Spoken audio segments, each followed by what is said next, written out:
اور mayor Karachi barrister Murtaza وہاب کی زیر صدارت کی ایم سی کا اجلاس۔ میئر کراچی نے شہر میں جاری ترقیاتی کاموں پر بریفنگ لی۔ 154 جاری ترقیاتی اسکیمیں 30 جون تک مکمل کرنے کی ہدایت۔ 80 اسکیمیں ڈسٹرکٹ اے ڈی پی، 74 صوبائی اسکیمیں شامل۔ افسران کی میئر کراچی کو بریفنگ، کہا اب تک 224 ترقیاتی اسکیمیں مکمل کی جا چکی ہیں۔ 119 نئی اسکیموں پر جلد کام کا آغاز ہو جائے گا۔ ٹینڈرنگ مکمل، ایوارڈ لیٹر جلد جاری کیے جائیں گے۔ گڈز ٹرانسپورٹرز اور سندھ حکومت کے درمیان مذاکرات کامیاب ہونے کے بعد 3 روز سے جاری ہڑتال ختم کر دی گئی۔ ملک کی تمام بندرگاہوں پر کام مکمل طور پر بحال ہو گیا ہے۔ صدر گڈز ٹرانسپورٹ ایسوسی ایشن طارق گجر نے بتایا کہ حکومت نے ان کے مطالبات تسلیم کر لیے ہیں۔ کاوش میمن کی رپورٹ دیکھیے۔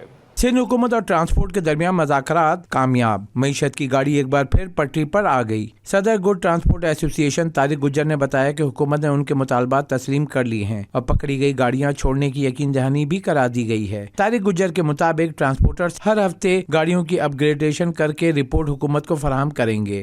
بہت زیادہ گاڑیاں ایک دم اپ گریڈ نہیں ہو سکتی ہیں، تو ہم ہر ہفتے آپ مجھے ہمیں رپورٹ دیں تو ہمارا پولیس ڈپارٹمنٹ ہے، ہمارے ٹریفک ڈی آئی جی ہیں علم شاہ صاحب، ان کے دفتر سے وہ جو ہمیں ہر مہینے ہر ہفتے کی رپورٹ ہے وہ کلیکٹ ہوتی رہے گی، تو گاڑیاں بھی اپ گریڈ ہوتی رہیں گی، اور اگر ٹائم درکار اور ہوگا تو ہم اس کو ٹائم کو آگے بڑھاتے رہیں گے۔ صدر گڈ ٹرانسپورٹ بولے کہ ٹرانسپورٹرز اور حکومت دونوں چاہتے ہیں کہ شہر میں حادثات کی روک تھام ہو، تاہم 50 سال کے مسائل ایک دن میں حل نہیں ہو سکتے۔ یہ بھی کہا کہ 15,000 گاڑیوں کی راتوں رات اپ گریڈیشن ممکن نہیں۔ گورنمنٹ بھی چاہتی ہے کہ ایکسیڈنٹ کم سے کم ہو، اور ہمارے ٹرانسپورٹر بھی چاہتے ہیں کہ ایکسیڈنٹ کم سے کم ہو، کیونکہ ایسا نہیں ہو سکتا کہ پچھلے 50 سال کا جو ہے معاملات ہے، جو 50 سال کے الجھے ہوئے معاملات ہیں ان کو ایک دن کے اندر صحیح کر دیا جائے۔ اور یہ گاڑیوں کی جو لوکل گاڑیاں ہیں ان کی کافی بہت بڑی تعداد ہے جو چاروں ٹرمینل کو چلا رہی ہے، تقریباً کوئی 10 سے 15,000 گاڑیاں ہیں جو لوکل چاروں پورٹ میں اپنے فرائض انجام دے رہی ہوتی ہیں۔ صدر کراچی چیمبر جاوید بلوانی کا کہنا تھا کہ سیف سٹی کیمروں کے استعمال سے ای چلان ہوں تو حالات بہتر ہو سکتے ہیں۔ اور بڑی مہنگی گاڑی ہے تو گاڑی والا اس کو ڈانٹ رہا ہوتا ہے، حالانکہ وہ گاڑی میں صحیح روکا ہوتا ہے۔ اب اس کو آپ نے کہاں ڈال دیا کہ آپ وہ وزیر کو روک سکتے ہیں، لیکن وہ کسی بڑے بیوروکریٹس کو روک سکتا ہے، اور وہ اس کو ڈانٹتے ہیں وہاں کا۔ اور ہم نے اپنی آنکھوں سے دیکھا، اگر یہ سیف سٹی پروجیکٹ ہو، کیمرے ہوں، الیکٹرانک چالان ہو، تو ٹریفک کانسٹیبل کی بھی ذمہ داری ختم ہو گئی، آٹومیٹک چالان ہوگا۔ ہڑتال کے خاتمے کے بعد کراچی پورٹ قاسم اور دیگر بندرگاہوں پر کارگو آپریشن دوبارہ شروع ہو چکے ہیں۔ کنٹینرز کی نقل و حرکت بحال ہو گئی ہے اور درآمد اور برآمد کا عمل تیزی سے جاری ہے، جس سے تجارتی سرگرمیاں ایک بار پھر معمول پر آ گئی ہیں۔ کاوش میمن، سٹی 21۔ کمشنر کراچی نے شہر میں نان اور چپاتی کی قیمتیں مقرر کر دی۔ عمل درآمد نہ کرنے والے نان بائیوں کے خلاف سخت ایکشن ہوگا۔ شہریوں کی شکایت سننے کے لیے کنٹرول روم بھی قائم کر دیا گیا۔ رپورٹ کریں گے رمشا اسماعیل۔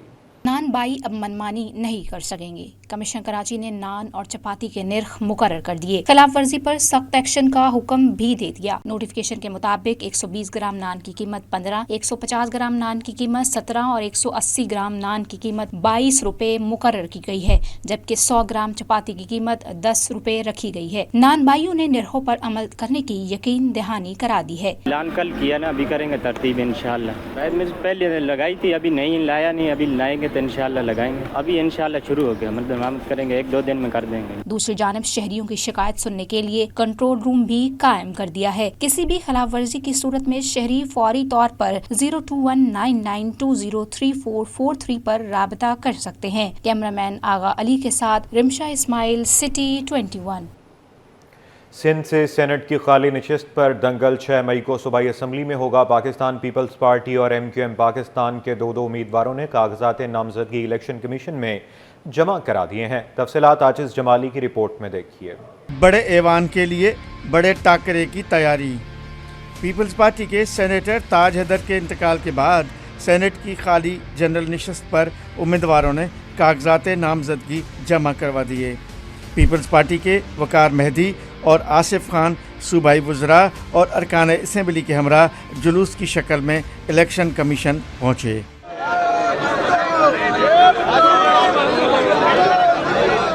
صوبائی وزیر سعید غنی کا کہنا تھا کہ پیپلز پارٹی کے پاس واضح اکثریت ہے، کوشش کریں گے کہ ہمارا امیدوار بلا مقابلہ منتخب ہو۔